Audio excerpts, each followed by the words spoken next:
ভারতের ট্রান্সশিপমেন্ট বাতিলে সংকট দেখছে না সরকার ও ব্যবসায়ীরা, বিমানবন্দরের সক্ষমতা বৃদ্ধির দাবি।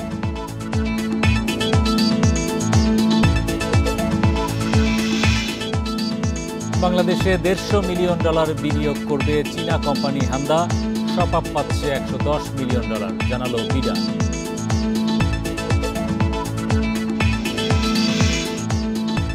ভেঙে দেওয়া হয়েছে আইসিবি ইসলামিক ব্যাংকের পরিচালনা পর্ষদ, সুশাসন নিশ্চিতে বাংলাদেশ ব্যাংকের সিদ্ধান্ত।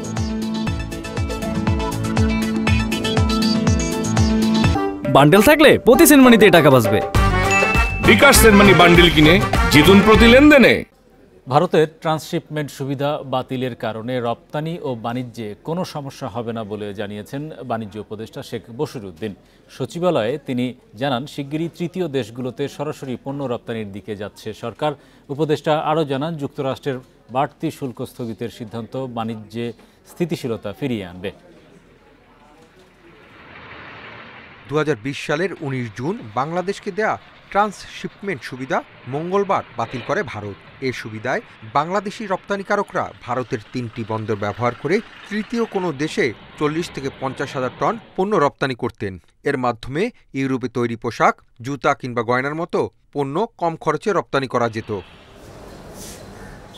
সচিবালয় বাণিজ্য উপদেষ্টা বলেন, ভারত হঠাৎ ট্রান্সশিপমেন্ট বাতিল করলেও রপ্তানিতে তেমন প্রভাব পড়বে না। নিজস্ব ব্যবস্থাপনায় এ সংকট কাটাতে চেষ্টা করা হবে বলে জানান তিনি। রপ্তানি ও যোগাযোগে যেন ঘাটতি না পড়ে, সেজন্য সক্ষমতা বাড়ানোর চেষ্টাও হবে। আমাদের নিজস্ব সক্ষমতায় আমাদের যেন প্রতিযোগিতার সক্ষমতায় কোনো ঘাটতি না পড়ে এবং আমাদের রপ্তানির ক্ষেত্রে যোগাযোগের জন্য কোনো ঘাটতি না পড়ে, সেই ক্ষেত্রে আমরা সকল ব্যবস্থা নিচ্ছি। আমরা আশা করি ইনশাল্লাহ আমরা এটা উত্তরাইব। এদিকে যুক্তরাষ্ট্রের বাড়তি শুল্ক 3 মাস স্থগিতের সিদ্ধান্ত তাৎক্ষণিক সুরক্ষা দেবে বলে জানান উপদেষ্টা। বলেন, নিজেদের সক্ষমতা বৃদ্ধিতে জোর দেবে সরকার। স্থগিতাদেশ এসছে, এটাকে দীর্ঘমেয়াদে আমাদের যে করণীয়গুলো আছে তাদের তো আকাঙ্ক্ষা তো শেষ হয়ে যায়নি। আকাঙ্ক্ষাগুলোকে আমরা আমাদের দ্বিপাক্ষিক বাণিজ্যের উপরে ভিত্তি করে আমরা কতটুকু করতে পারবো সেই সিদ্ধান্তগুলো আমরা বিশ্লেষণ করছি এবং সেই অনুযায়ী আমরা সিদ্ধান্ত নিব। 3 মাসের মধ্যে যুক্তরাষ্ট্রের সাথে বাণিজ্য ঘাটতি কমাতে নানা পদক্ষেপ নেওয়া হবে বলেও জানান বাণিজ্য উপদেষ্টা। Hasib Mahmud Shah, independent News, Dhaka. চীনা কোম্পানি হান্দা $150 মিলিয়ন বিনিয়োগ করবে বাংলাদেশে। এছাড়া দেশীয় স্টার্টআপ প্রতিষ্ঠান টপ আপে $110 মিলিয়ন বিনিয়োগ এসেছে একটি বিদেশি প্রতিষ্ঠান থেকে। বিনিয়োগ সম্মেলনের শেষ দিনে সংবাদ সম্মেলনে এসব তথ্য জানান বিডার head of business development Nahiyan Rahman. এ সময় তিনি আরও বলেন, যুক্তরাষ্ট্রের অতিরিক্ত শুল্কের কারণে বিনিয়োগের জন্য বড় সুযোগ তৈরি হয়েছে বাংলাদেশের মতো দেশগুলোতে। সম্মেলনে এবার 450-র মতো বিদেশি কোম্পানি এসেছে। তাদের সাথে বিনিয়োগের পাইপলাইন তৈরি করা গেছে, যা দিয়ে ভবিষ্যতে বিনিয়োগের পথ সুগম হবে বলে মনে করে বিডা।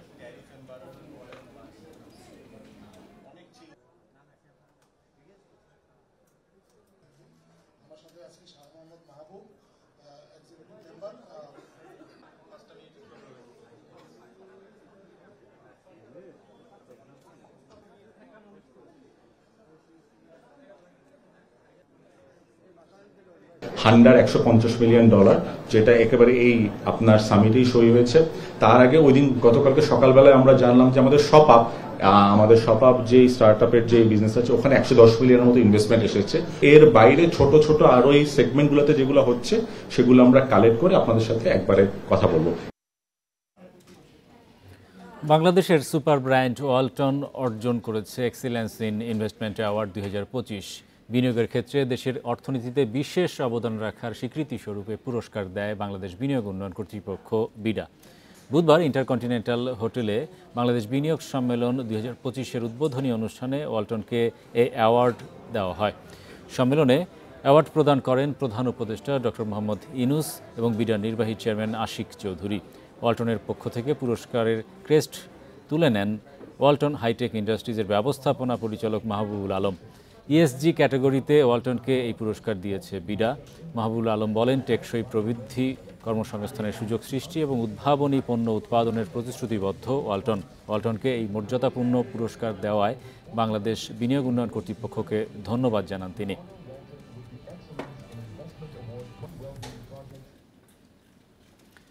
দেশে বিনিয়োগের ক্ষেত্রে নানা চ্যালেঞ্জ থাকলেও তৈরি পোশাক খাতে বিদেশি বিনিয়োগকারীদের আগ্রহ বেড়েছে।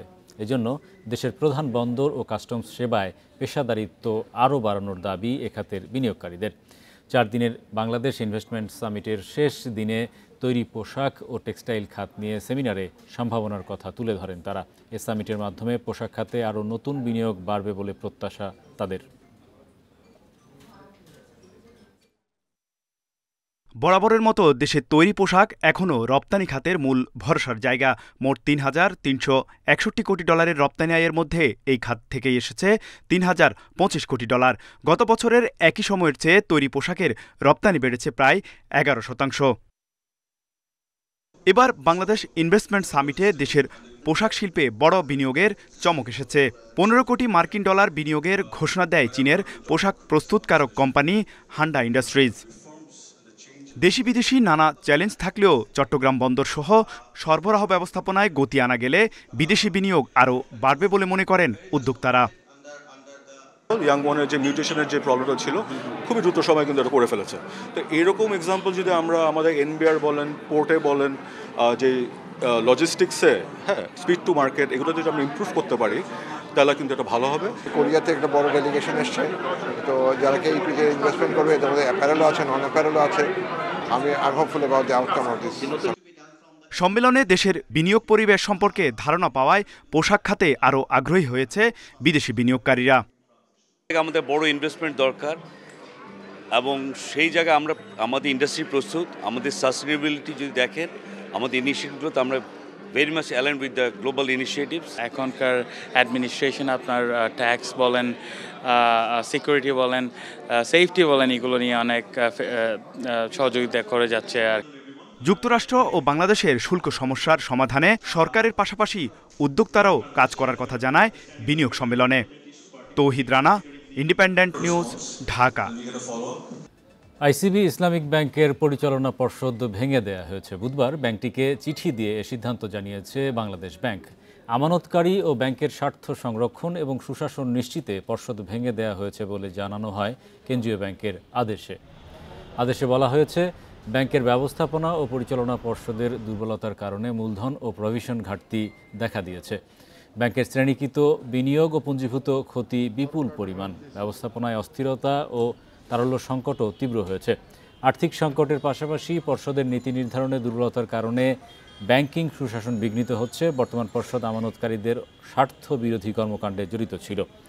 এসব কারণে আমানতকারীদের স্বার্থ ও জনকল্যাণ নিশ্চিতে পর্ষদ বাতিলের আদেশ দেওয়া হয়েছে।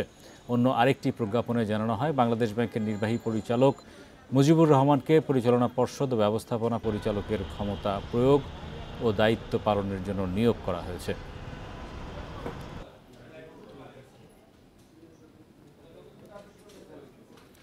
আন্তর্জাতিক মুদ্রা তহবিল আইএমএফকে রাজস্ব আদায়ের লক্ষ্যমাত্রা কমানোর অনুরোধ জানিয়েছে এনবিআর। বর্তমান প্রেক্ষাপটে আইএমএফের দেয়া রাজস্ব লক্ষ্যমাত্রা অর্জন সম্ভব নয় বলে জানিয়েছে সংস্থাটি। বুধবার এনবিআর চেয়ারম্যান সহ কাস্টমস, আয়কর ও ভ্যাট অনুবিভাগের কর্মকর্তাদের সঙ্গে বৈঠক করেন সফররত আইএমএফ প্রতিনিধি দলের সদস্যরা। এনবিআরের কর্মকর্তারা জানান, শর্তের কথা মাথায় রেখে কিছু ক্ষেত্রে কর হার বাড়ানো, কর অব্যাহতি তুলে দেয়া সহ নীতিতে পরিবর্তন আনা হচ্ছে। আশা করা হচ্ছে এতে রাজস্ব আদায় বাড়বে। তবে যে লক্ষ্যমাত্রা দেয়া আছে সার্বিক অর্থনৈতিক পরিস্থিতিতে তা বাস্তবসম্মত নয়। তাই লক্ষ্যমাত্রা যৌক্তিক পর্যায়ে নামিয়ে আনার অনুরোধ জানায় এনবিআর। ঋণ কর্মসূচির শর্ত অনুযায়ী চলতি অর্থ বছরের শেষ 3 মাসে এনবিআরকে 2 লাখ কোটি টাকার বেশি রাজস্ব আদায় করতে হবে। একই সঙ্গে আগামী অর্থ বছরে অতিরিক্ত আদায়ের লক্ষ্যমাত্রা 57,000 কোটি টাকা।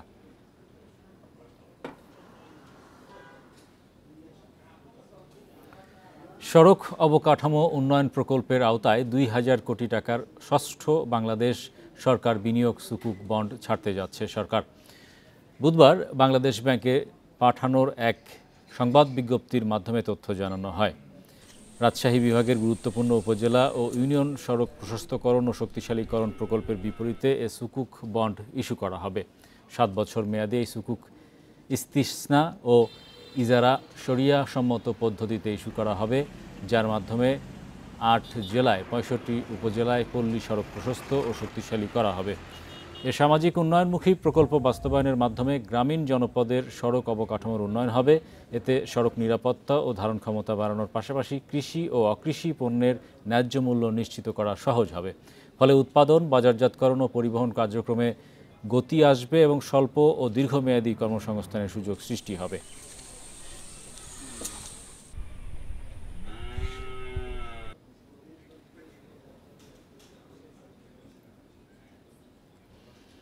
দিনাজপুরে ১৩ উপজেলায় কৃষকদের কাছ থেকে কয়েক গুণ বাড়তি সেচ মূল্য আদায়ের অভিযোগ উঠেছে।